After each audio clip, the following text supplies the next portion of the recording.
Assalamualaikum warahmatullahi wabarakatuh. Perkenalkan nama saya Namira Naswa dengan NPM Mahir 23021019027 dari kelas Ilmu Kelautan A. Di sini saya akan membahas mengenai ekosistem terumbu karang. Nah, langsung saja kita ke bagian yang pertama yaitu ada definisinya itu sendiri.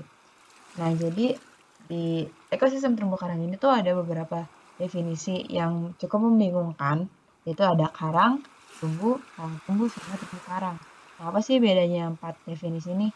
Nah, kalau karang itu sendiri merupakan hewan dari filum Cnidaria atau Solenterata dari kelas Anthozoa yang dapat mensekresi CO3 atau kalsium karbonat.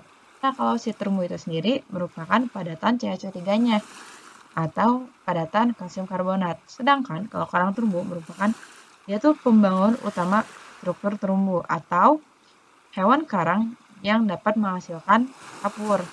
Nah, kalau terumbu karang merupakan jadi kalau terumbu karang itu ekosistem dari keseluruhannya. Jadi ada hubungan timbal balik antara karang dengan terumbu dan mereka berasosiasi, mereka bersimbiosis. Nah, dari hasil simbiosis itu mereka memunculkan sebuah ekologi. Jadi di sekitarnya tuh banyak biota-biota yang memanfaatkannya. Nah, seperti itu.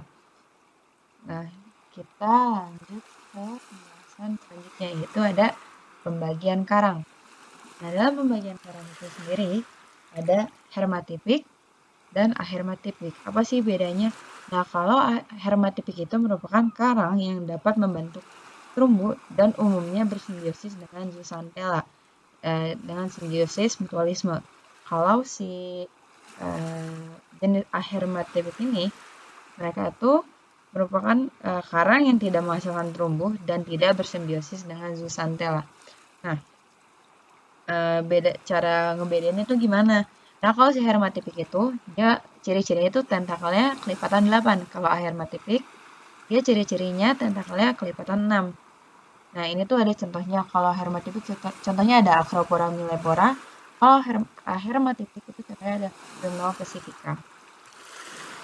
Nah, next kita ke bentuk pertumbuhan dan life booming. Nah, untuk pertumbuhan karang itu ada dua.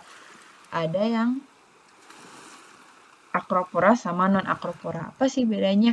Nah, kalau Acropora itu, ini kan ada kelihatan ya, ada aksial koralit sama radial koralit. Jadi kalau aksial koralit itu dia kayak lebih, tumbuhnya tuh bisa ke atas. Kalau koralit itu dia melebar. Nah, kalau jenis Acropora ini, dia tuh tumbuhnya dua-duanya ada aksial koralit sama radial koralitnya tuh dia tumbuh.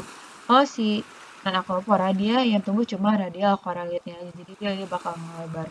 Nah, ini di kanan ada contoh life form itu halialis. Ada spesies, ada substratnya itu. Nah, biasanya life form ini tuh bakal dibawa kalau misalkan kita sedang mengambil data-data terumbu karang. Nah, di dalam life form itu contohnya itu ada spesies ada Acropora branching, Acropora encrusting, ada Acropora tubulate. Nah, nanti kita cocokin terus yang kita lihat di underwater sana dengan life formnya. Terus di sini juga ada substratnya, ada batu, ada pasir, ada water, dan lain-lain. Oke, kita ke faktor pembatas. Nah, untuk faktor pembatas dari si terumbu karang itu sendiri, pertama itu sinar matahari. Kenapa sih harus ada sinar matahari? Karena untuk si karang hermatipik ini, dia masih bersimbiosis dengan zooxanthella, di mana zooxanthella ini dia memiliki klorofil sehingga dia masih berfotosintesis sehingga membutuhkan sinar matahari. Nah, suhunya sendiri itu 16 sampai 29 derajat Celcius. Terus selanjutnya ada dia tuh low nutrient levels atau kondisi lingkungan itu nutriennya tuh harus nggak boleh kebanyakan gitu. Kalau faktornya terus ada faktor arus, terus salinitas di sekitar 35 ppt atau part per thousand. Yang terakhir ada si karang ini berada di substrat yang keras. Nah, untuk metode pengambilan datanya, ada metode skala luas, metode skala menengah, dan metode skala detail. Nah, kalau Maksud perbedaan dari tiga ini itu, kalau semakin detail itu, berarti semakin teliti si pengambilan datanya. Beda sama yang skala luas. Kalau skala luas tuh kayak waktunya itu lebih ringkas kayak gitu. Yang pertama tuh kalau metode skala luas, contohnya ada Mantatau sama time swim.